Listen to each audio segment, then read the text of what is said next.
We've all seen it in the news. Someone defends themselves or their loved ones only to find themselves fighting a legal battle that can cost everything. Mortgage payments, retirement savings, even their kids' college funds, gone, just to prove they did nothing wrong. That's why Firearms Legal Protection, the official sponsor of Every Citizen Armed, exists. For as little as 33 cents a day, FLP gives you unlimited legal defense for criminal and civil cases. No caps, no hidden fees, no surprise bills. If you have to defend yourself, FLP will handle the legal battle so you can focus on what matters: your family, your future, your freedom. We insure our homes, cars, and health. Why wouldn't we protect ourselves legally when it matters most?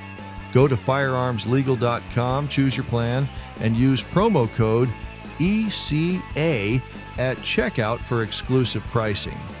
No setup fee and a locked-in lifetime rate. Protect yourself today, and Firearms Legal Protection will have your back when it matters most. Every Citizen Armed ensures that every American patriot is prepped with knowledge, perspective, and firepower. He counted on America to be passive. He counted wrong. Ask not what your country can do for you. Ask what you can do for your country. Welcome to the next episode of Every Citizen Armed. Today, we're actually joined by Jaz McKay. I've listened to you for years. You just said You're the one. I'm the one. You're the one. There's me and about I banged on the table. I apologize. I That's banged on us. it 3 times already. We're not even 2 minutes into this thing. So I generally carry a Glock 19, or depending on what I'm doing. I've got a Glock 30 small frame SF Okay. that I carry sometimes. But I love this SR9C by Ruger. Yep. We got a couple of these, my wife and I, probably 15 years. They were on the list for a long time. Oh, were they? And then Ruger took them off, or Ruger didn't go through the testing, so of dropped course. off the list. Well, They may be back on now, but for the price, I think I Yes. paid $425. I went to Raphael's Get a Gun. Oh yeah, Ralphie. Yeah. And I think I paid $425 for them there, and I think they're probably now about 5 something. But the only gun that is comparable, as far as for me, because it's a personal thing. Absolutely. Was my old Kimber Ultra Carry, which I thought was smooth, Right. silk, just a great weapon. I had to sell it a few years back, but this thing is more accurate than my Glocks are. Oh yeah. I love these Rugers. I love all sorts. Oh, of they're good Rugers. guns. Yeah, and good, like I said, it's good all about company. personal preference. Yeah, And it's how you what you respond to. Right. I was carrying a shield and it just didn't fit my hand I right. know, yeah. And so that's when I went to the Glock, and I carry a 40. See, at people times. will say the Glock feels like a brick. Oh, it feels like I'm holding a brick in my hand. So do if my it fits hands. your hand, if it fits your hand, then go for it. There's nothing. But I for some reason, and I don't have little hands, but I don't have big mitts either. Right. Tend to work better. I'm more accurate with a slimmer. Yeah. See, I needed a more fat gun to fit my hand properly because my fat fingers. So, So you've been in radio for 48 years, you said. Almost 50 years. Yeah. It depends. Technically, and it depends on how you define it too. Right. If you drove truck since you were 16 and you're 67 years old, if you drove a truck from age 16, how many years would you be in? But let's say you were actually sitting in the passenger seat. Right. And you never actually drove, but you were there. You were keeping logs and all this junk for your dad. Were you working as a trucker? So, I started out in Houston. There was a little listener-sponsored radio station, KPFT. Yeah. It was a part of the Pacifica Foundation Radio, which was a bunch of commies, right? And it was listener-sponsored, so there were no commercials. They would do those fundraisers. Okay, yes. Now, you're not old enough to remember Patty Hearst and the kidnapping.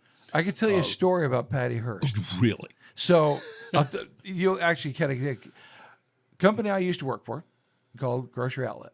Oh, I love Grocery Outlet. I had a grocery outlet store for years. I was an owner-operator, actually. It's a great store. It's a great chain. Oh, they are. They're family-owned. Yeah. They were back then. So there was an incident in San Francisco when they were first getting started. They're in San Francisco, where they're out of, and they had a really bad incident with the health inspector. And it was going to come out on the news the next day. And it was ugly. It was really ugly. Don't tell me. But so yeah, she got kidnapped that night. I was going to say, and so it did not make it into the news. Oh, Saved man, that company. That is freaking awesome. Saved, and now look at them. And that saved that company. Yeah, and I'm glad. Oh yeah, I'm glad she got kidnapped. Well, you know, back then, Because look, honestly, that's one of the best grocery chains there is. I don't know who you said. I don't know if they're owned by the same people anymore. each one is owner operated. Okay, Amour is. I know her name because her name. Is Oh, here in Oildale? Yeah, here in Oildale. Yes, she nice owns lady. one. Very nice lady. The only thing I have, it doesn't bother me, but.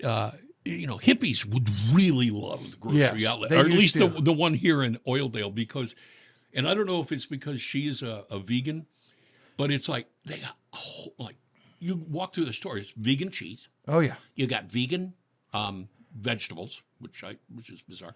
yeah. Aren't all vegetables vegan? I I don't know. guess. Not my world. Vegan burritos, Okay. vegan meat. Believe it or not. No, thank you. And they'll be everywhere. I went in there one day. This is what I love. She says to me, she had, get this, are you ready? 80-20 hamburger, 99 cents a pound. Holy smoke! When was the last time you remember 99 cents a pound hamburger?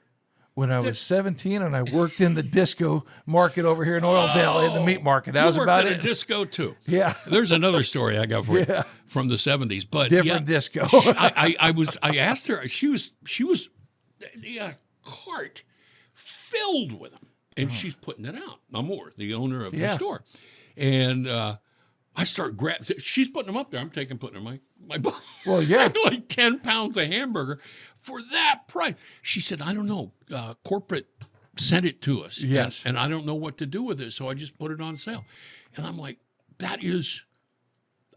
what I love about the store, because you never know what you're going to find. It's an adventure in grocery shopping. That's the it was grocery always. outlet. If you don't know, folks, if you know nothing about the grocery outlet, you must come to our grocery. Actually, no, They're all Forget over. It. Grocery Yeah, outlet don't do sucks. that. Don't do that. No, Don't go there. It's a horrible place, because the more people find out about it, then the more that stuff is going to be sold. No, but they got a lot of stuff. They just It'll got- be okay. There's Two that I know of. Well, One in Oildale and there's one a few over hundred. Is it Ming? No, there's one out there on Brimhall. Is it Brim? Yeah, my buddy used to own that one. Now he owns the one in Taft. But I shopped at the one in Fresno when I was living up there. Oh, yeah.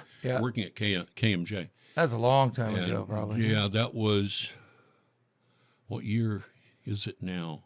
Yeah, I know. It's 2026. So yeah, that had to Man, be. it's just everything goes by so quickly. Now, I lived in Fresno for almost right at 2 years before I came to Bakersfield, and I discovered Grocery Outlet.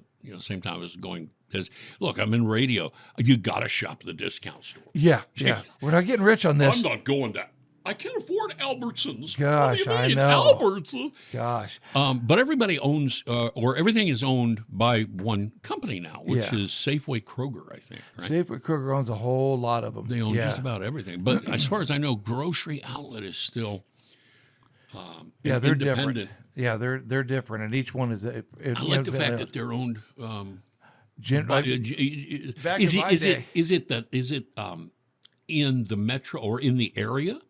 Just one store. One store generally. There might be a couple that have two, but I think now it's one store. I know back when I was doing it, it was a husband-wife team always. Right. You had to be married, and you had to have a husband-wife team. But that was What are these, a bunch of Christians? long time. No, Are these? but it was more stability. Well, yeah. I mean, it makes sense when you stop and think about it. It did and it didn't. But Let's put it this way: it should. it should have. It should. But So perhaps what it doesn't. what got you into radio? If you started in Houston, Yeah, I was going to finish telling you a story about KPFT, and I brought up Patty Hearst. God, I lost my train of thought. Can shocking. you believe it? I am shocked. Patty Hearst, what really kind of put the Pacifica Foundation radio stations on the map was when the Symbionese Liberation Army, look, I said it, remember SLA? God, Oh, yes, absolutely. Symbionese Liberation Army. When they kidnapped old Patty Hearst there, which I never believed she was really kidnapped. I think she went willingly, Something odd. She was a hippie. Yeah. But when they kidnapped her, they would, supposedly they locked her in a closet and kept her blindfolded and tied up for weeks on end, and did all kinds of mental torture to her. Right, And all they this brainwashed stuff. her, It turned her sure. into Tanya. Remember that? Yes. And yeah. what they did was they recorded her reading messages. Yeah. The Symbionese Liberation Army, for those who don't know, SLA was a radical communist organization along the lines of the Weather Underground. They did what was very typical of bad guys. They blew up buildings. Oh, yeah. They blew up stuff, and they kidnapped people, but they also fed homeless people. So you got to play both sides of it, right? They did. It's the old Al Capone thing. You're the bad guy, but you're also the hero of the neighborhood because you feed all the poor, downtrodden people. So they would have her record these proclamations or something like that, demands, whatever. Right. And supposedly she had become part of the SLA. She supposedly was a member now, and her name was Tanya. She had changed her name, and she ended up going on crime sprees, robbing banks. She went to the bank robbery with him. And stuff like that. And she would record these and make these proclamations on 5-inch hub reel-to-reel tapes, and they'd be like a minute or 2 minutes long, and they sent them to KPFA radio in Berkeley. Well, that would make sense. Yeah. And then they would play it. And that was Pacifica Foundation, Yeah. a hippie commie radio station company. And then they would dub it and they would send it all over the country. So that was what KPFA and Pacifica Foundation, that's what made them so popular, was that if the mainstream media wanted to get copies of her demands and all this other junk, they had to go through KPFA or KPFT, and there was a number of them. Probably had to pay a little bit. Got to keep the radio going. Yeah, and that's exactly what it was. So I started out working there. Like I said, it was kind of a hippie outfit, and I just basically, because I was a radical left-winger, but I was a weird left-winger. You were a left-winger. Yeah. Oh, yeah. I was a member of the Socialist Workers Party for a week. What happened was there was this chick. So I was trying to, do what 15, 16-year-old boys do, And she was a year older than me. She had a car. She had a driver's license. She had a car. And she was going, we lived in an area of Houston called Spring Branch. And there was an area of town in Houston called Montrose. And at that time, Montrose, I always thought it was cool because that was one of my favorite bands at the time. Oh, okay. Yeah. Get on my bad motor scooter and ride. Ronnie Montrose. Geez. There was an area of town called Montrose, and that's where the radio station was located, and that's where all these health food stores and hippie head shops and junk like that. And she would go to these meetings of the Socialist Workers Party, and so I'm tagging along because I'm just trying to be with her. Well, let's see, she's hot. She has a car. She's got a car. And, I had the long hair and those. I mean, literally my hair. Eventually, the school forced me to. Oh, you know what our school did? Remember when they would enforce dress codes and make the boys cut their hair? Oh, yeah. They had a compromise at my school, Northbrook Senior High School. They had a compromise. The compromise was you wear a wig. You put your hair up under a wig. I kid you not. Anybody from Houston in the graduated around 1975, 76 will remember that. Oh, wow. In Houston. It was a regular thing in the Houston Independent School District. So anyway, I wanted to be with Tawny, and so I went with her to these meetings, and I joined. I got my little card. Well, sure. Little Socialist Workers Party. I went to a couple of protests. They were getting behind the what was it? It was there was a strike at Mrs. Baird's Bakery, which is a huge bakery in Texas. Okay, big. They did anything Hostess did. They were doing right. something. You go into a store, you'd find their loaves of bread and their little little pies, little apple pies and shit like that. And so we went, and I was going with every week for a couple of months, actually, and I'm just sitting there. They would do this, all right? This is funny as hell. You'll love this. We all sat on the floor, in a circle, Indian style. Oh, sure. Remember Indian style? Got to be Indian style. Yeah. We'd sit there Indian style on the floor. And, of course, passing a bong or a joint around or something like that. But they would pass a rock. He had this, the main guy who lived in this apartment had this big, like, river rock, nice and smooth and everything like that. And that was the rock. If you had the rock in your hand, you could talk. Yes. And then you pass it to the person to your right, and then they would hold it, and they would say something, and they pass it to the next person, and they would say. And I remember one, and I usually just, it's kind of like, you've ever been to AA? I don't know if you know anything about AA. Oh, I've watched enough to get so it. Yes. Hi, Yeah. I'm Jaz McKay, an alcoholic. Hi, Jaz. And then you have you share.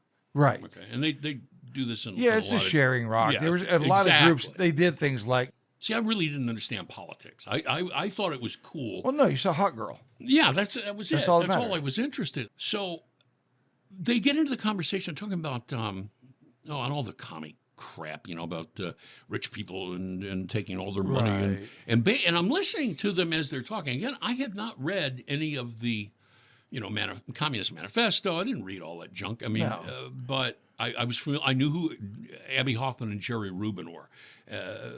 Students for the Democratic Society. I knew who that was. I knew the yippies, but I didn't know any of the hardcore commie stuff. And so the conversation turned, as I'm listening to this conversation about economics, and it's going around the room and the rock is being passed, and it occurs to me, what they're saying is that everybody should be poor. They're talking about taking money away from this group of people and spreading it out so that everybody is equally miserable. That way you're all equal. Exactly. Oh, yeah. And it sounded strange. That's weird. I didn't know all the inside stuff that they were talking about, but it didn't make sense to me. Finally, the rock gets to me, and finally I talk. And they said, Jazariah? And I went, yeah, you know what? You guys keep talking about, taking the money away from rich people and then spreading it out. There's only so much money that rich people have. Right. And you can only spread it out so much. And then ultimately, everybody's poor. And then who's going to create the jobs to hire people? Shouldn't we all, I don't know, I'm thinking maybe we should all try and work to make everybody rich. Instead of making everybody poor, let's support a concept of a culture and a society that makes everybody rich. Oh, like capitalism?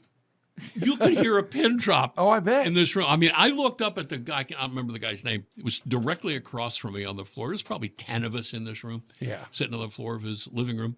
And with the sitar. It's right out of the freaking movies. I mean, sitar music playing in the background, the whole 9 yards. And every eye is just like staring at me. I'm the youngest person there. These are all people in their 19, 20 to maybe 30 or 35 years of age. And they're just looking at me. The guy that we were at his house sitting directly across from me is just like, can't believe you said that. I think it's time for you to go. Yeah. Oh, yeah. And I turned and I looked at Tawny, and she went like this. Oh, she was done with you at that point. Yeah. And I didn't. So she was my ride too, and it was a long walk. Actually, I walked to a health food restaurant that I had a buddy who worked at. Oh, there you go. And he got off at midnight, and I rode home with him. But that was my experiment. Oh, sure. When you're young, you experiment. Hey, When I was 18 and it was time to register to vote, a buddy of mine came to the house. I lived actually down there on Warren in Oildale. My buddy comes to the house. He's like, hey, I get $5 for everybody I get to register to vote. All right, I'll register to vote. I need to anyway. So he comes and I'm filling out the form, and it gets to the point, and he's like, okay, what party? And I said, well, Republican. And my aunt, who was a lifelong Democrat, been Union gal, right? No, welfare gal. Oh, okay. Dirt poor, grew up, and just her Her fat ass came flying off that couch. See, it was total opposite in my house. She lost it. She's like, "What are you doing? Only the rich people are Republicans. That's only rich people." I said, "Well, Aunt, one day I'd like to be rich. So why don't I start now? I want to join up now. I'm going to join that club. Yeah, I'd There's rather a club be over here with poor people in it, and here's a club over here. Yeah. And they got swimming pools. I mean, I never made it to the rich crowd, but hey, No, but okay, it makes more sense." But here's the thing, the old quote, and I assume it's accurate, that Winston Churchill was the one that said it, that if you're not a liberal when you're 18 years old, you have no heart. And if you're not a conservative, by the time you're 25, you got no brain. I don't know if that's true. I never looked it up. I actually looked that up, and I can't remember where it originated, but he's the one that definitely gets credit for all that. Yeah, he gets credit for it. I use that often, actually. And the other one that I don't know who said this, but this is one of my favorite quotes of all time. See, remember, again, even though I was in my heart and soul a conservative capitalist, sure, as a teenage kid, I was still, when I registered to vote in 1976, I voted in the I voted for Jimmy Carter. I registered as a Democrat. And part of it,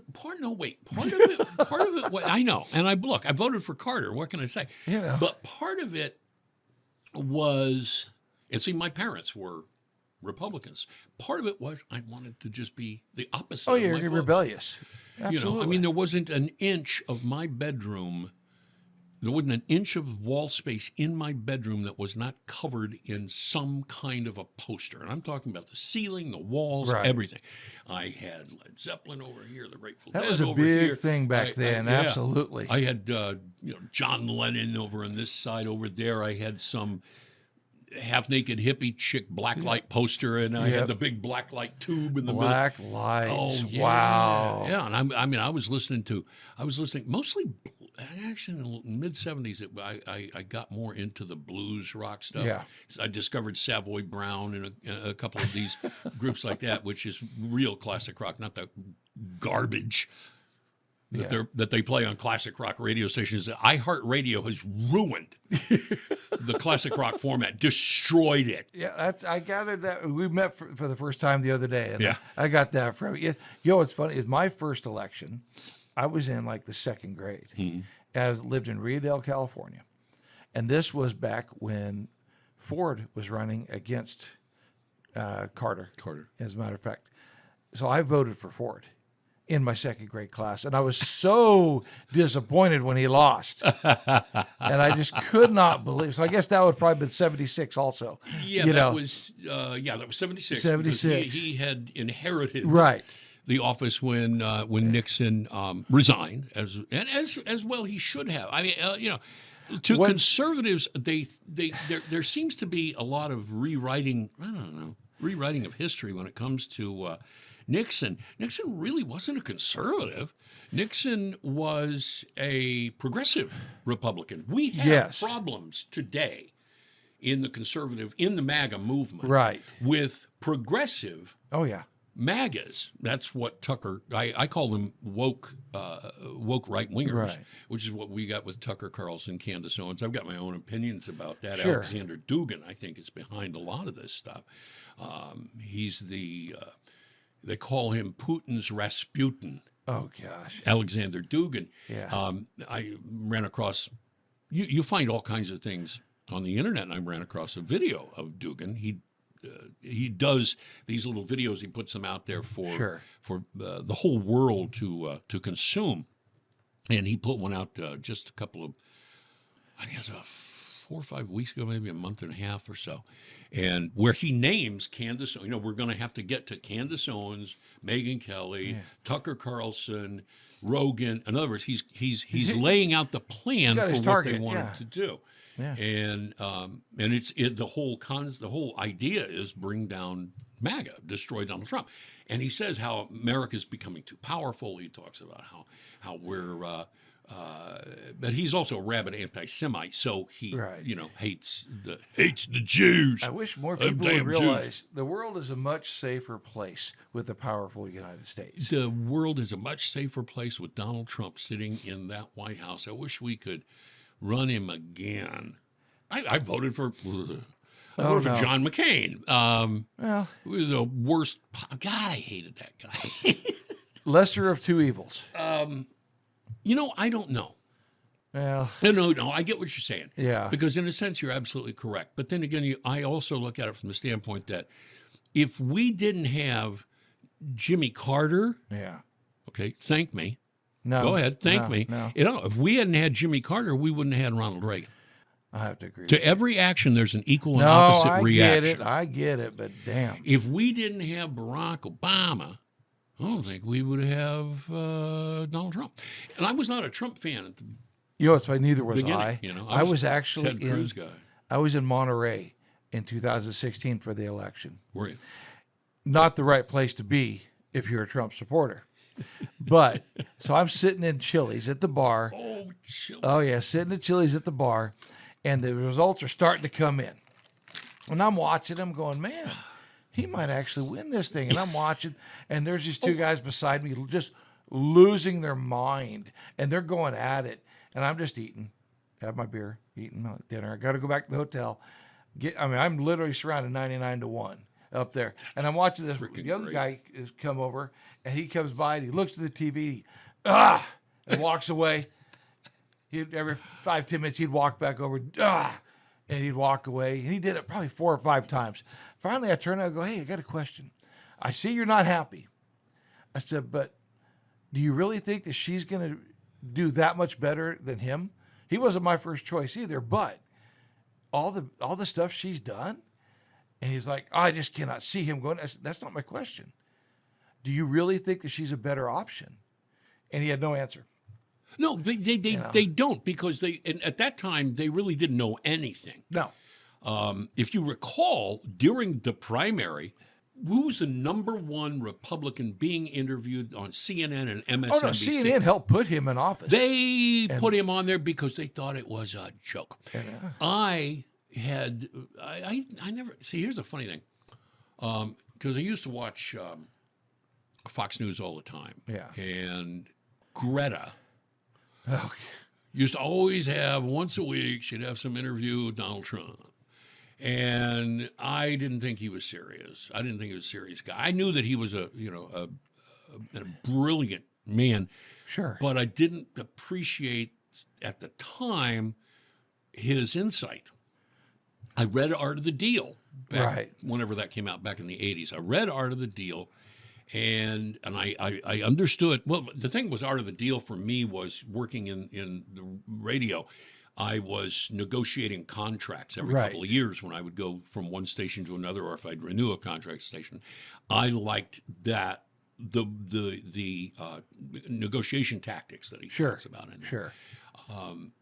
But I just didn't like him. I didn't enjoy watching him talk. And then when he said he was going to run, and my wife Laura and I would watch his speeches or the debate. The debates were the best, because I'll never forget that look on Jeb Bush's face. Oh, gosh. When he told him, just shut up. No, but he just blew him up. And he's like, I can't believe somebody talked to me that way. I'm supposed to walk away with this, Yes. And my wife and I would just bust a gut. But, look, in all honesty, Ted Cruz, he's the guy. He's a real conservative. He's who we want. A little Marco. No. And if you remember, Ted was in it right up until the very end. Well, Kasich and Cruz were in it. Kasich was just a dick. Oh, gosh. And he was doing it not because he didn't think he had a chance, but he was hoping to split as much of the vote as possible so that Cruz would get the nomination and not Donald Trump, because he just despised the man. And during that period of time, and on the radio, I was on KNZR 1560 AM and 97.7 FM. There you go. Boys and girls. And I was on KNZR at the time. And I had dealt with this before. Yeah. I dealt with the cult of personality before. And it was a guy named Ron Paul 4 years earlier. And Ron Paul, I said once on the air, I said, I don't know what's more annoying, Ron Paul or Ron Paul supporters. You people are, and I would just tear into them. And they were just, rabid, calling a show and wanting to fight with me, wanted to argue about Ron Paul. I lost with Ron Paul. You remember the debate, and they were the subject of Iran having a nuclear bomb, and Ron Paul actually said on national television, "Well, why shouldn't they? It's not our responsibility. It's not our responsibility to say they can't." And he talked that way. They can't have a bomb. It's not fair. He actually said it's not fair. He said it's not fair. He said it's not fair. Ron Paul, certifiable nutcase. But the people that followed him, the people that insisted on him, it was like Ross Perot. Years before that. Oh, yes. And I used to get I had a boss that was a huge Ross Perot guy, and I was just like, you're wasting your vote. And he's crazy. He's crazy. But you know what? I don't think he was crazy. We're looking back on it now. I think Admiral Alzheimer's, the guy that he picked to run as his VP, that guy was a nut. Oh, that guy was out there. He was completely out of touch. Just he doesn't know where God, that was like a precursor to Biden wandering off the stage somewhere. But I've always said, look, I hate the two-party side. I think the uniparty is horrible. I would love the idea if a third-party candidate was actually viable, but it's never going to happen, and not in my lifetime. Maybe 100 years from now it will. But as it stands right now, it is Democrat, Republican. And I would tell people all the time, because Jess, we have to have a third party. We should make up a new party called the Conservative Guys Who Love America Party. No, here's what you do. You don't create a third party. You reform the Republican Party. You fix the Republican Party. Donald Trump was sent by God.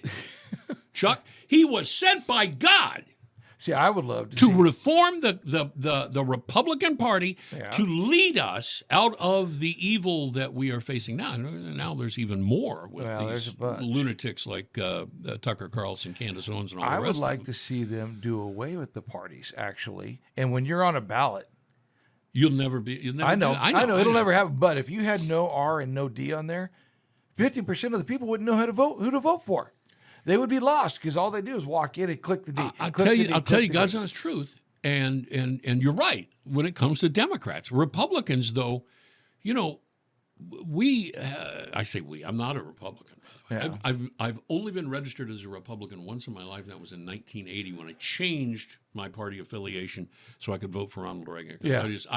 I was living in L.A. at the time, and the last 4 years, you talk about feeling guilty.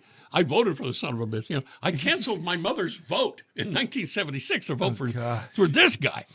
And I just loved Reagan. So I changed my party affiliation, and I was a Republican for 8 years. Yeah. And then I changed to Libertarian.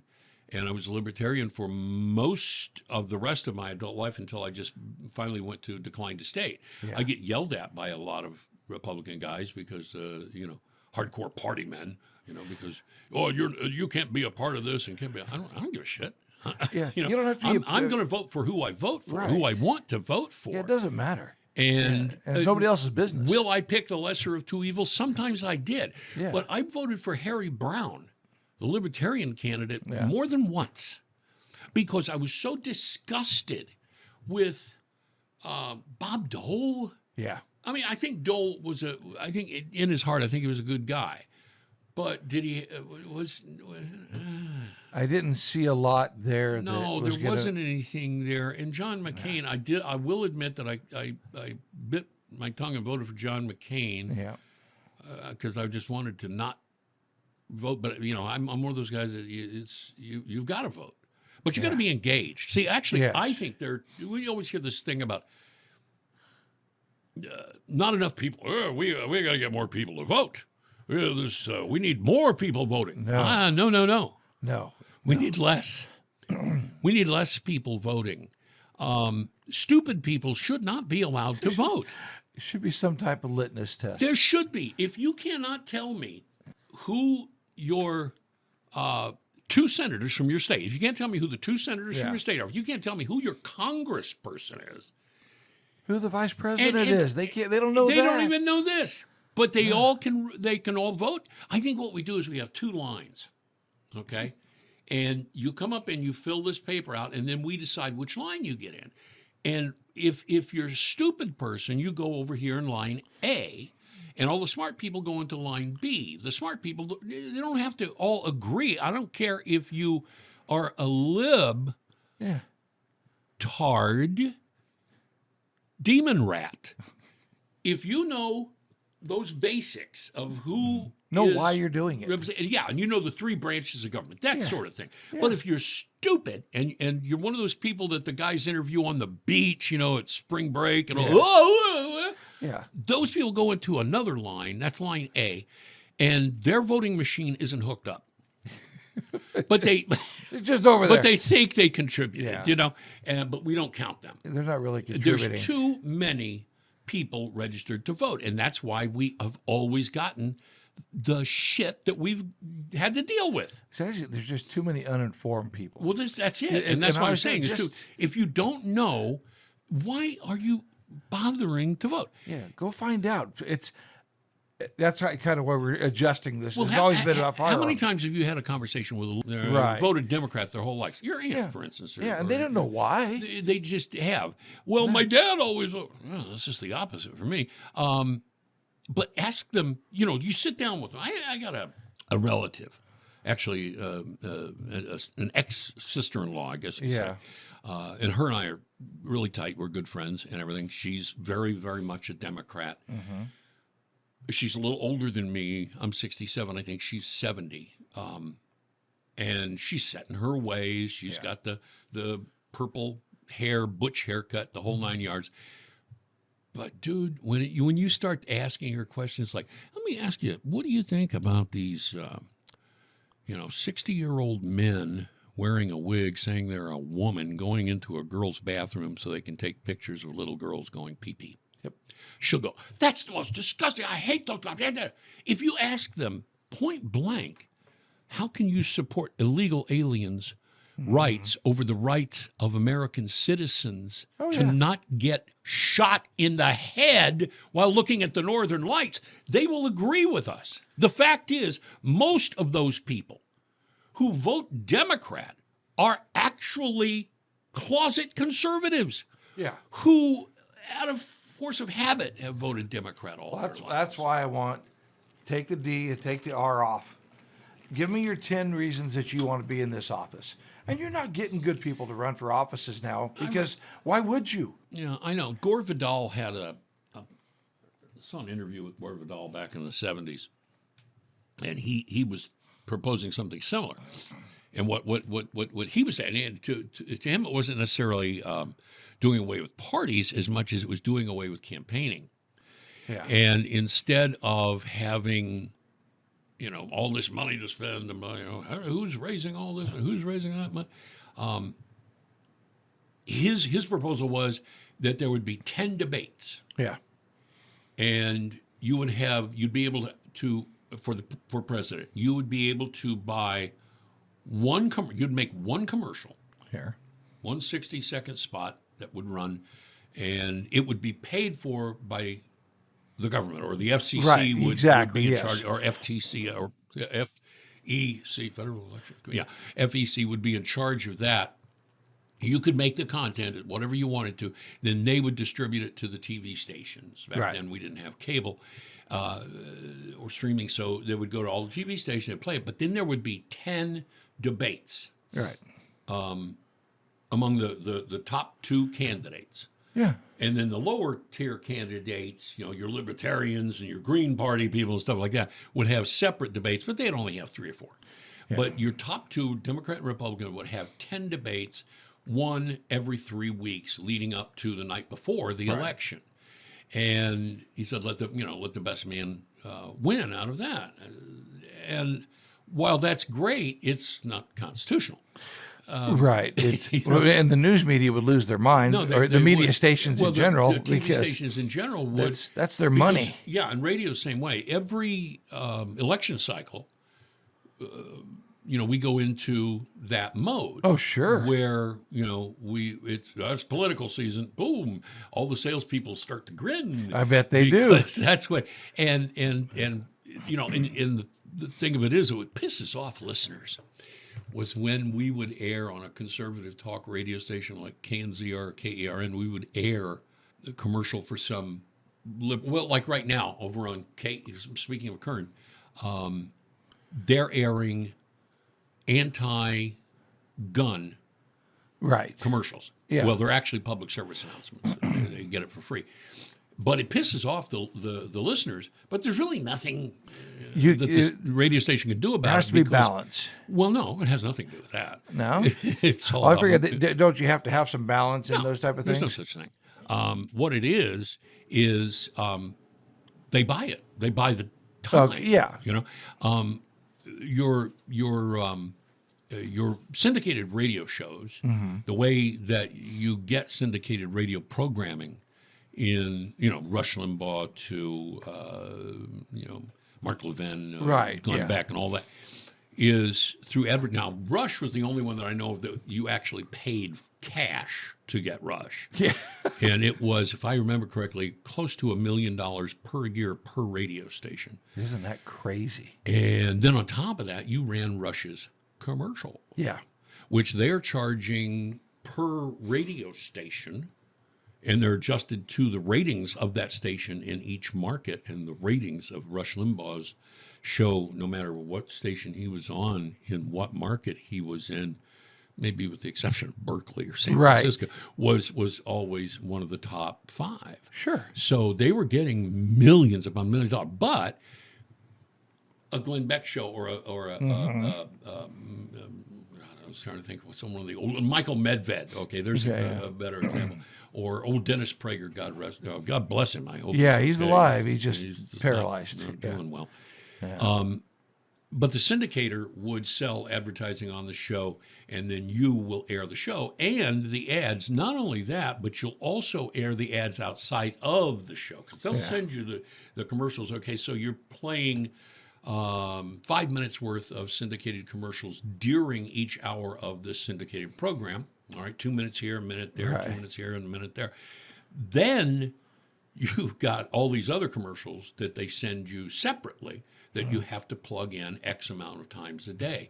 When they don't have, or in some cases, which I think is the case with the Brady people, and that's who's pushing those ads that I was talking about. That's really obnoxious. Oh God, they're awful. The gun hidden inside your house. I don't care about you, and I don't. Blah, blah, blah, blah, blah. Yeah, they don't. If you hear these commercials, you'll know what I'm talking about. They're just dreadful, and they're completely counter to everything that conservative talk radio does. Right. Well, Kern is. You can't really call Kern conservative. But it's as conservative as you're probably going to get in a lot of ways on. Well, yeah. I mean, you got a Scott Cox in the morning. He's he doesn't really give a shit about politics. All he wants to do is drink tequila and play cowbell to Monty Byram. That's right. It. Yeah, that's all he wants. That's all he cares about. He has to talk about politics, but he's got a following, boy. And he's got a following, and he has to talk about politics. So he takes the curmudgeon view and goes in the opposite direction of what everybody else is. He's not. I can't say he's not a. Actually, the first guy I met when I moved here from any other radio station was Scott. He was a caller on my show. Oh, is that right? He was a regular caller on the Jaz McKay show. I'll be darned. And it's kind of, that's a weird thing about my experiences in radio over 49 years, was that when I created the persona of Jaz McKay as opposed to the Danny Daniels or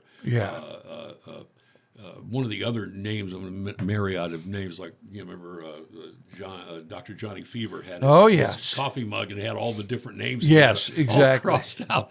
WKRP. That was me over the years. I had different names and different. I was Daniel J. McKay at one radio station. DJ McKay. Oh, there you go. Okay. So, but when I finally said, F all that, I'm going to be myself, because I was Right. doing top 40 and everything. And I got this opportunity to go do a classic rock radio show up in Michigan and do a morning show. And I said, just to be myself, I'm going to be Jazz. I'm going to be Jaz McKay. Yeah. They balked at the idea because the name would make people think that they were playing jazz music in the morning. And I said, no. This is. Believe me, once they hear me, It'll be clear. It's not going to be. It'll be clear. It'll be very clear. Yes. But once at that point, that was 1988, and from that point on, it was the strangest thing. I would do a show, and I would get calls from sometimes guys that were on the air at the same time I am. Really? There was a station in Lansing, Michigan, WITL, Whittle, and it's a country station. And their morning guy used to call into WMMQ on the air on my show. Just to mess with you, or just to No. talk? No, that was my job. I would call other DJs And mess with them. mess with them. Okay. And drive them crazy. But no, he was calling in because he loved the show. He told me on the air, I've got a radio up here on the just above my control board, and after I intro a song or intro the news or go to a commercial, I turn down the monitor and turn you up. I'll be darned. Hey, And I'm like, what the hell? He called me one day. He says, I can't remember what his name was, but he was just a great guy. He says, I just called you to say this is the last time I'll ever be able to call you. Management told me I'm not allowed to call you anymore. And I said, yeah, calling, listening to the competition, letting my listeners know that you listen to competition is probably not a good thing. Management doesn't like that. He said, no, it's not that. They don't want our station to be associated with you. We don't want my name there. At that time, I wasn't doing politics. Yeah. I was doing dirty Yeah. radio. Yeah. Which I'm damn good at. And frankly, I'm much better than Howard ever was. Imagine this. You defend yourself or a loved one, and instead of being seen as the good guy, you're arrested, charged, and forced to fight for your freedom. You know you did nothing wrong, but now you're looking at thousands in legal fees. We've seen it happen. Good people losing everything just to prove they acted lawfully. That's why you need firearms legal protection. For as little as 33 cents a day, FLP gives you unlimited legal defense for criminal and civil cases. No caps, no hidden fees, no payback, just real protection with experienced self-defense attorneys who have your back. Plus, you'll get 24/7 attorney access, red flag protection, and more. Go to firearmslegal.com, pick your plan, and use promo code ECA for exclusive pricing, no setup fee, and a lifetime rate lock. Because when the worst day of your life happens, you shouldn't face it alone. All right. So the other day, first time we'd ever met. Right. Like I said, I've listened to you for years, and it's been a while now, but I thought, damn, it'd be cool to get you on. And you start telling me a story about you and Howard Stern in a roundabout way. I've had a couple of encounters with Howard. Yeah. It's worth sharing if you're good sharing it. Sure. Yeah. No, I got no problem. If you ever read Howard's book, Private Parts, Yeah. there's a chapter dedicated to a man named Andy Bloom. And Andy Bloom was a program director of WYSP in Philadelphia. And like a lot of programmers, at least back in those days, before you had the consolidation of companies owning, 7 or 8 radio stations in one market, Yeah. and owning. This was in the days when you were allowed, I want to say it was 40 AMs and 28 FMs. That was the limit. For anybody across the nation. Any company. Okay. Then that changed, slowly deregulated through the Reagan era, but then when Clinton came into office, he Just got rid of it. Okay. So that's how you get, and we used to have a group called Clear Channel that they filed bankruptcy and reformed as iHeartRadio. Yeah. But I was working at WMMQ in Lansing, and the consultant, which was common, like I said, in those days, we didn't have a consulting firm or a consultant. We had Andy Bloom as a consultant. He had probably 6 radio stations he consulted.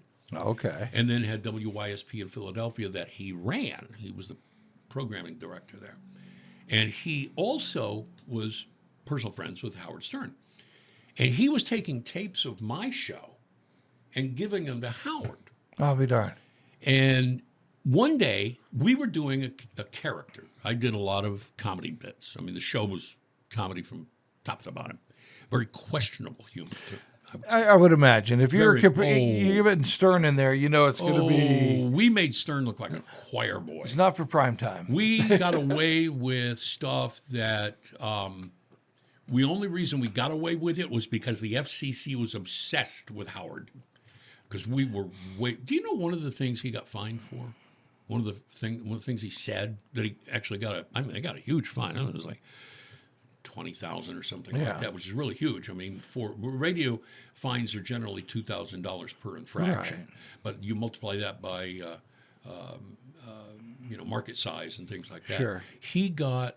I remember hearing him talk about this once, and his first heavy fine was for the phrase, "Look at that big, fat, sweaty lesbian." Wow, $20,000. Got a $20,000 fine for that. Station fought it, or a company fought it, and that was when he was on K-Rock. After the WNBC days, when he was on they were doing afternoons. Yeah. After Imus and Soupy Sales.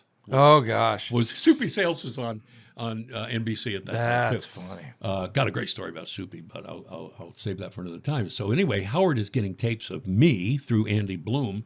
Andy calls me one day, and he says, "You're doing this bit called Fart Man."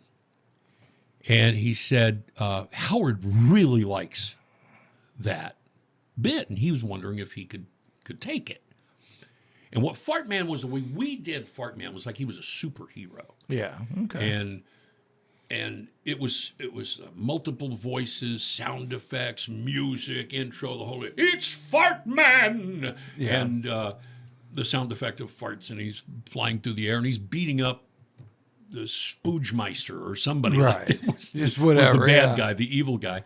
And it was just a bunch of stupid double entendre stuff and not at all what Howard ended up turning it into. Was it Andy Bloom that wanted you to move? Andy, I had. He was going to syndicate you? Yeah, Andy came to me years after. Okay, this would have been in 92. Originally, it was in 1988 and 89. I had developed a severe Bolivian nose candy issue. Very popular back then. And then I rode motorcycle in those days, rode a Harley.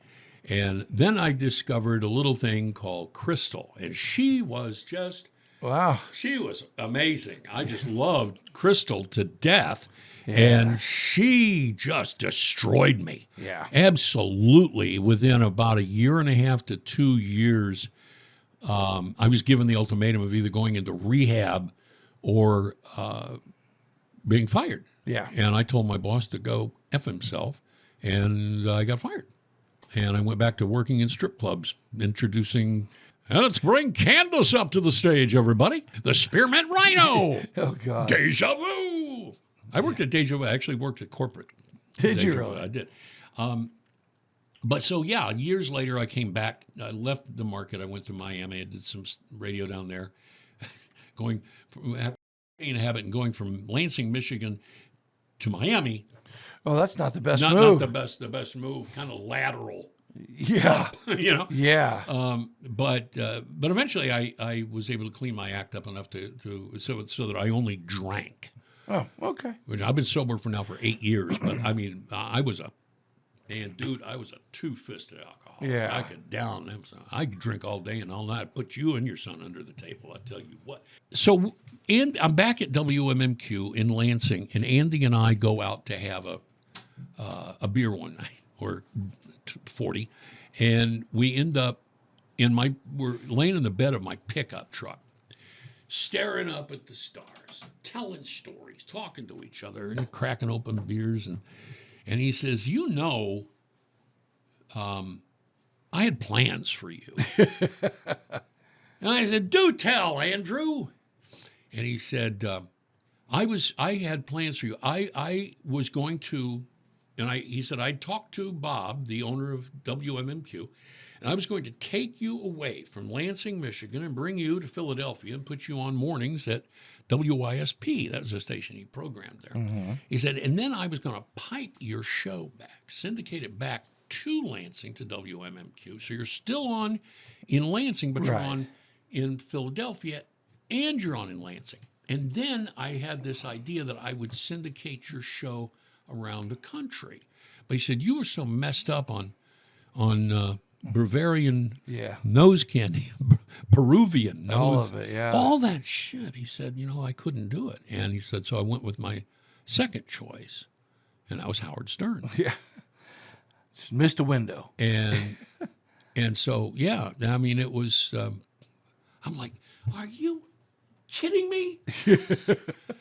Andrew, don't tell me that now. Yeah, where were you 2 years ago? Now, at the time, I really was pissed off at myself.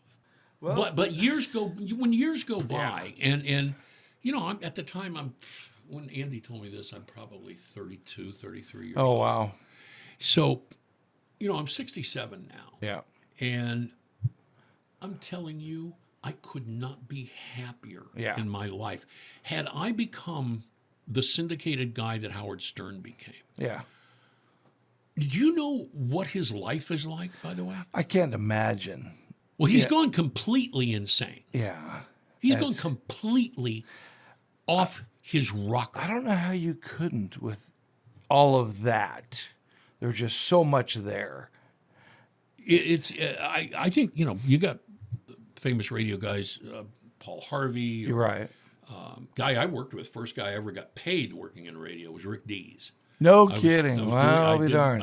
I was the phone answerer and comedy coordinator on the Rick Dees show at KHJ, Los Angeles. Somebody's got to do it. It was a great, I swear to God, it was one of my best memories in the business. Was sitting there watching that man pull a show out of his ass every day because he had no prep.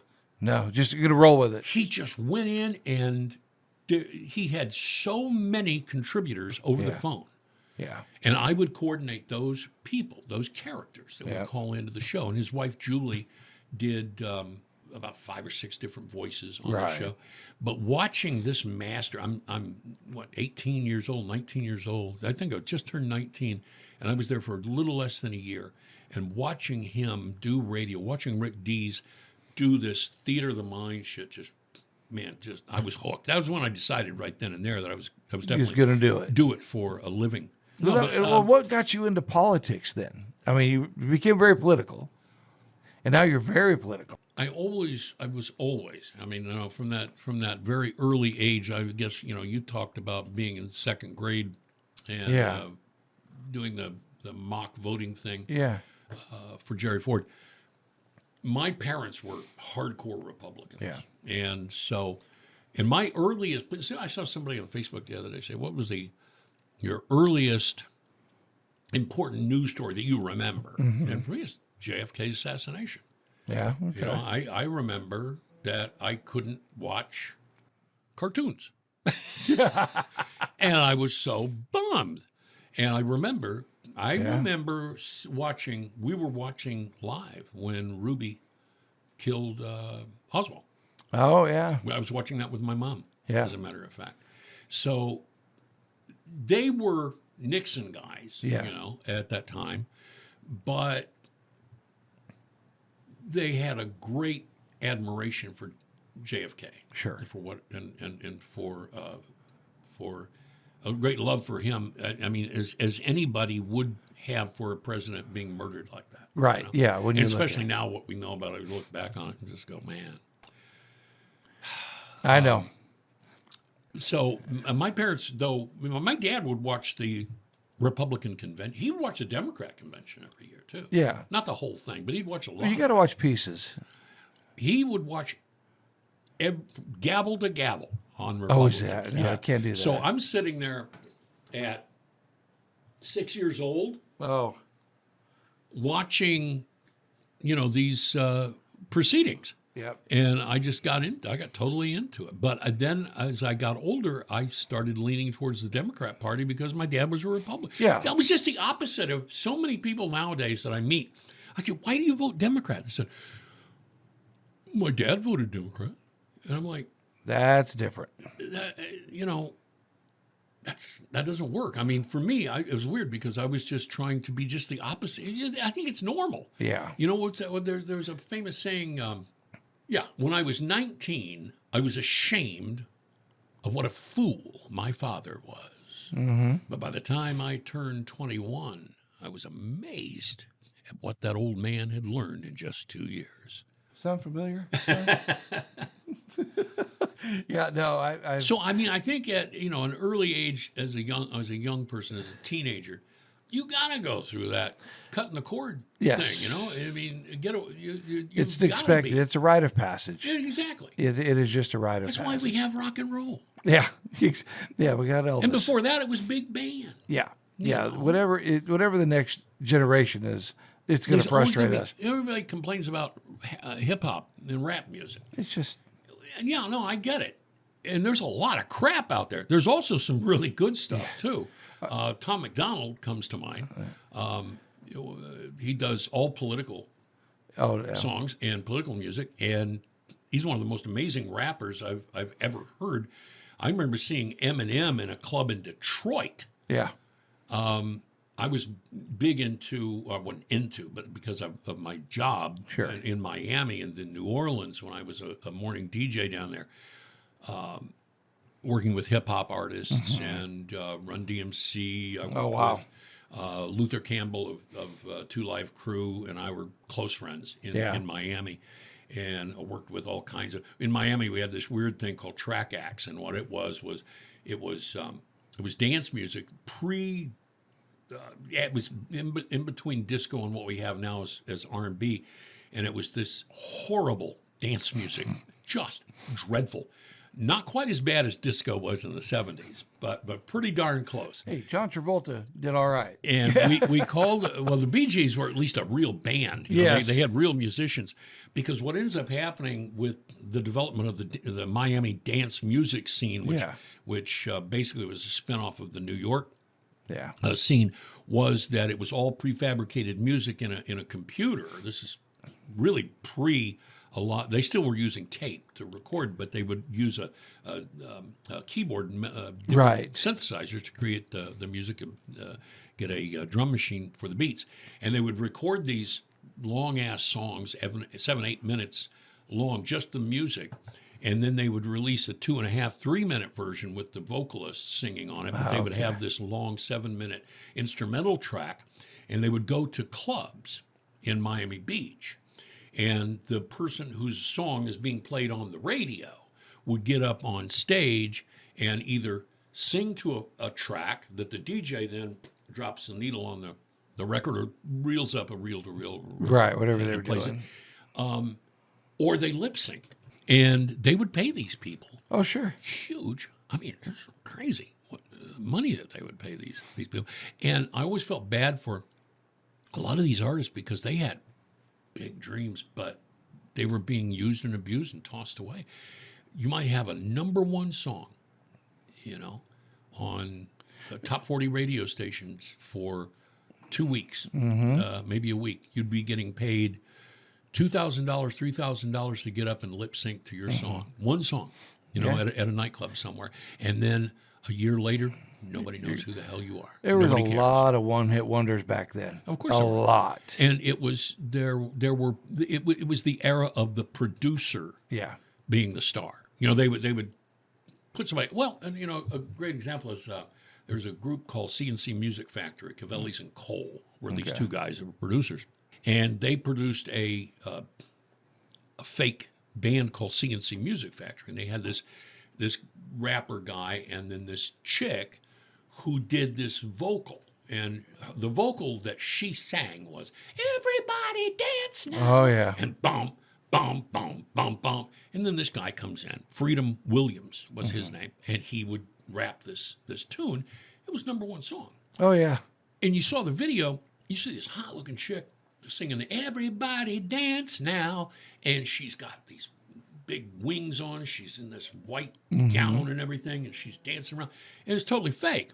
The chick that did the Everybody Dance Now was the fat chick from the Weather Girls. Oh, shit. So Didn't fit, though. it was all a package that they put together, and they put it out there, and it would be huge in the nightclubs and on hip hop, or not hip hop so much, but urban radio stations. Right. So because of the fact that I worked in so much urban radio for a good 5 or 6 years of my career, I got to appreciate the good stuff versus the crap. And I got to admit, even though this was long after I'd worked urban, seeing Eminem. I mean, before Eminem, it was Vanilla Ice. Oh, yeah. Yeah. And that was just, God, that was awful. He was just, talk about a guy who was watered, But he was chewed up and huge. spit out. Oh, yeah. He was huge. enormous.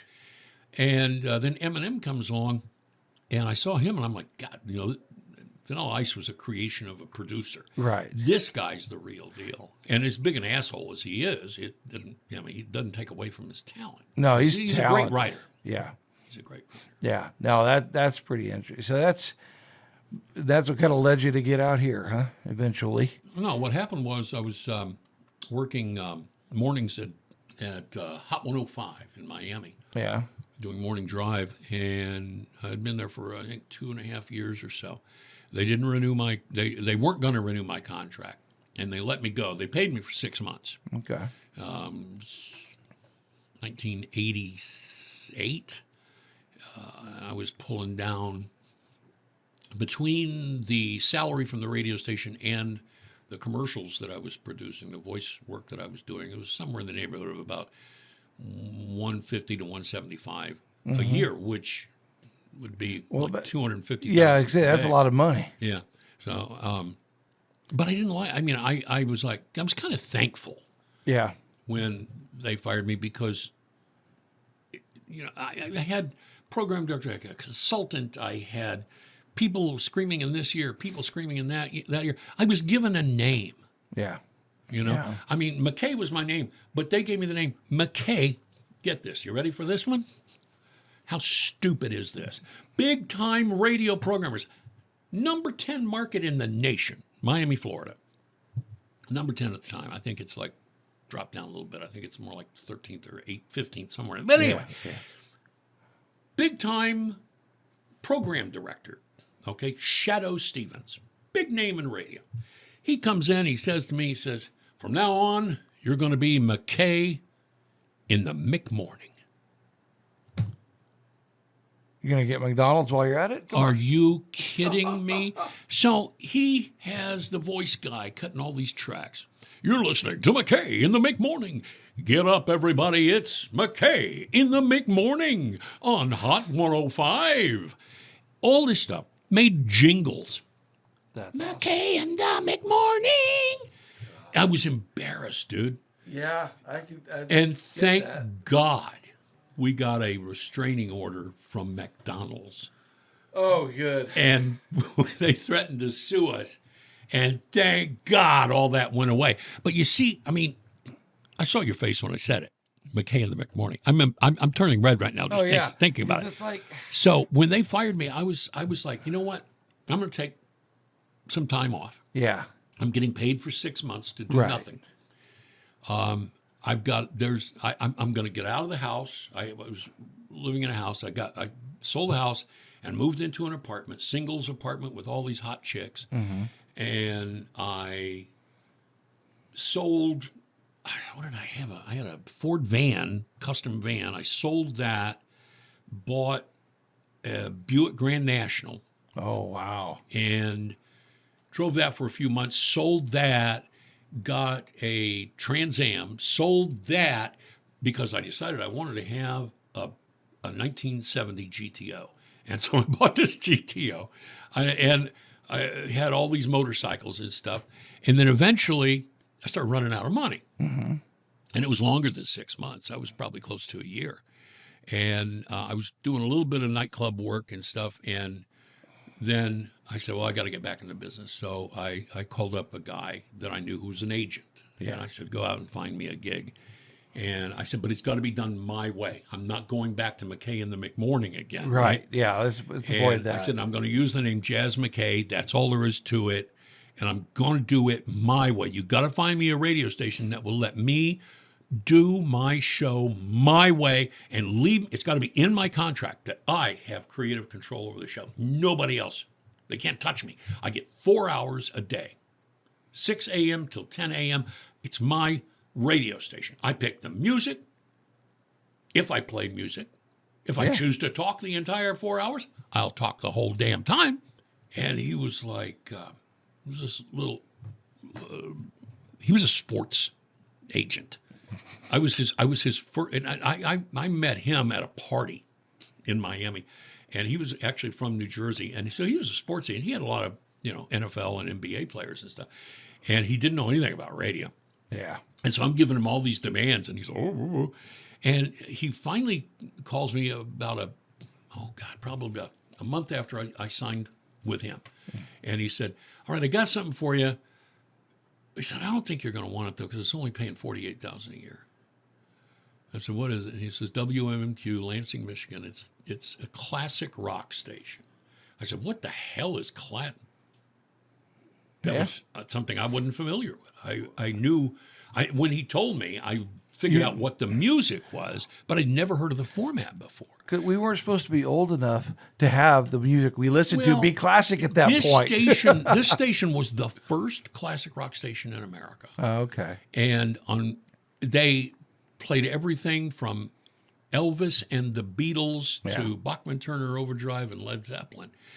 And he said, this is a station in Lansing, Michigan, the capital of Michigan, with a rating in their morning show of a 0.9. They don't even have one share. It's a 0.9. And he said, then at 10 o'clock, the station goes to a 5. And then by noon, it's up to a 9. So he says there is a market for the format. Yeah. But they're not doing anything in the mornings. I think we found their weakness. And that's exactly it. But he said they only pay $48. And I said, I'll take it. Yeah. I'll take it. But I want a piece of the advertising. So I got 5% of whatever advertisers bought. I didn't do sales. No, but I took 5% off the top. Well, and so I got there, and they were, like I said, they were like, oh, Jaz McKay. What? I said, no, that's the name. That's Jazariah, Jaz McKay. That's it. Yeah. I got control, okay? And from 6 a.m. until 10 a.m., I did my show for the first time in my career. That was probably 15 years in or 10 years. Yeah. It was.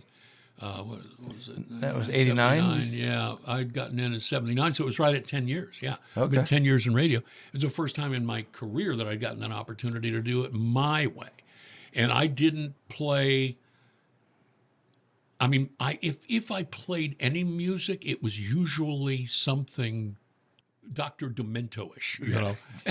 People won't have a clue what that is. Our age, yes. So I had songs. I would play songs. But dude, if you go back to Lansing and talk to a 70-year-old man, today, they'll go, "Oh, I used to love listening to old Jaz McKay and Tim Barron on MMQ in the mornings. Oh my God!" And we renamed, did things like I renamed each day of the week. Yeah. So Monday, what was Monday? I can't remember. Tuesday was Tubes Day. And we would talk through toilet paper tubes. I'm telling you, here's the crazy shit. The people eat it up. I get messages from people today on Facebook who used to listen to that silly show that we did. And they'll say, I crack up every time I look at an empty toilet paper tube, because I remember when you used to Tubes Day. We did it one day. I said on Tubes Day, because we were giving away some, I don't know, concert tickets, probably Ted Nugent tickets. Who I also worked with, by the way. We did a radio show together, but we do this thing, and I said, you got to call us and you got to talk through a tube, but I want you to get something really big. The bigger the tube, the better. right? So people calling up with paper towel. Yeah. You know, I said, nah, you can do better than that. Yeah. Eventually got a guy. It was two dudes. And one of them holds the phone at one end. The other guy goes down to the other end. And it was the cardboard tube that you wrap carpeting around. Oh, dang. Okay. And he was yelling through the tube. And I'm like, dude, you won. You win. Yeah, absolutely. You won. So we did a lot of silly stuff like that. I did all these weird-ass novelty songs. If I did play straight songs, it was usually like Zeppelin or Deep Purple. So when did you get here? I'm trying to remember when I think back to when I first started hearing you on the radio here. See, it's 26. Okay. God, we're looking at almost 20 years ago. That's what I was thinking. It had to be when I moved back. I moved back to Bakersfield in 2003. And it was not long after that because what was 06? Who was that Obama? Yeah. It was Obama's first term. No, Obama got elected in 08. 08? Okay, so I got here in 07 then. Okay. Okay, so Bush was still president, and but I knew who Obama was. Sure. And I had my own feelings about him. I knew from the moment I saw Barack Obama, which was at the must have been the 04 election. It was the 04 the Democratic Convention. Democrat Convention, and he gave a speech and just had him. Oh yeah, right in the palm of his hand. Yeah, and I thought to myself then, I said, this guy's so full of shit, but he's good. He was good. I had always thought Clinton was just, and I used to interview a guy named Larry Nichols. If you look him up, he was one of Bill Clinton's right-hand man. I remember the name, Arkansas. Okay, Larry. Yep. And Larry told me how he would take Bill in those early days of running for attorney general or governor of Arkansas. He would, he said, I remember one time I got a video camera and we rented a hotel room. I sat in that hotel room, put the video camera on him, ran it into the television, ran the cable into the TV, and I would talk to him and I would give him things to say and he taught him to bite his lip.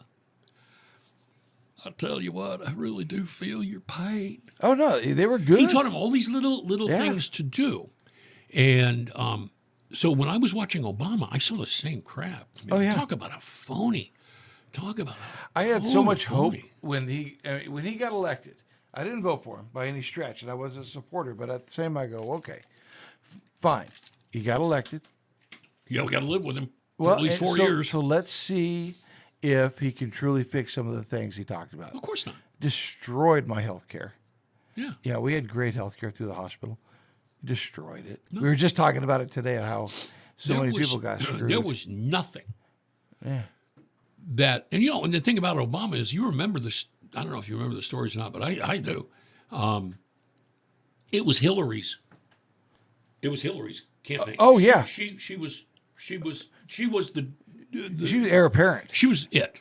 She was going to get the nomination. It was already decided. Gosh. And then Obama comes along and I'll take that. And they said, no, we got to give it to the black guy. And she's like, but he wasn't born in this country. They go, I know, it doesn't matter. We got to give it to the black guy. And if you recall, she was the one that started the Kenyan But you cannot story. Well, you can never find. Somebody needs to find that clip Which one? of her saying that. That would be. Oh, that thing's been burned.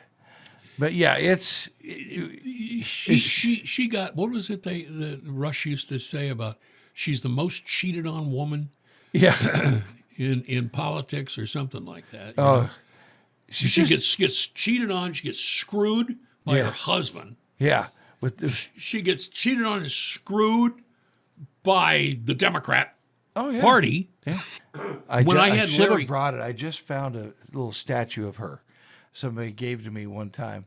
Well, it was probably in 16. Bobblehead or no? It's an actual action figure. Oh, it's about that tall. It's about yay tall. Yeah, my wife pulled that out today. She goes, "She's wearing a pantsuit or something." Yeah, do we really need to keep this? And I said, "Yeah." So you keep stuff like I know. And look, you come over to my house one day, and you'll walk in and you'll go, holy crap, you got a lot of crap. And and I'll admit I do. I think at last count, I have over 200 vintage tube radios. Oh, gosh.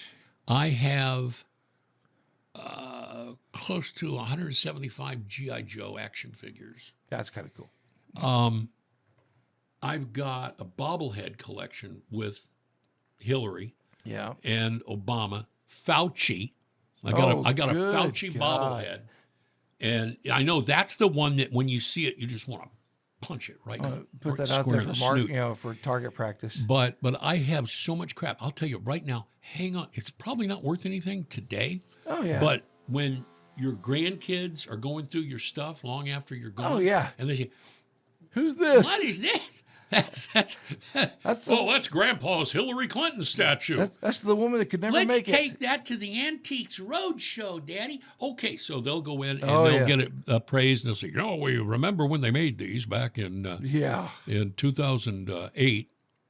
Gosh.